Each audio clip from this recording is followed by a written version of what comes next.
เว้าตามความจริงเนาะสบายดีหมู่เราทุกคนทาง TikTok และทางยูทูบและทางแฟนเพจเฟซบุ๊กนะครับทุกคนแม่น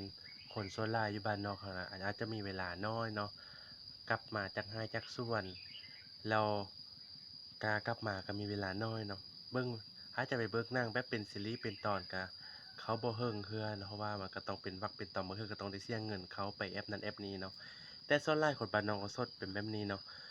โอสดเองเนาะสำหรับโอสดเอง จะไปเบิ่งสปอยล์หรือว่าเบิ่งให้เขาสปอยล์ให้เบิ่งแล้วจะไปเบิ่งเอาเนื้อความที่อ่าความหมายสำคัญนะจากหนังเรื่องนั้นๆนะผู้ใดเป็นคือโอสดได้คอมเมนต์มานะโอสดก็เป็นแบบนั้นเนาะนี่เฉพาะหนังที่กำลังดังตอนนี้เนาะนี่จะเป็นเรื่องนี้นะผู้ใดฮู้ได้คอมเมนต์มาเด้อทุกคนแม่นโอสดก็เบิ่งเป็นวรรคเป็นตอนไปเอาแต่จะบ่สามารถไปเบิ่งแบบเต็มเรื่องได้เลยเพราะว่าเวลาบ่พอแล้วก็ขึ้นบ่ฮอดอะ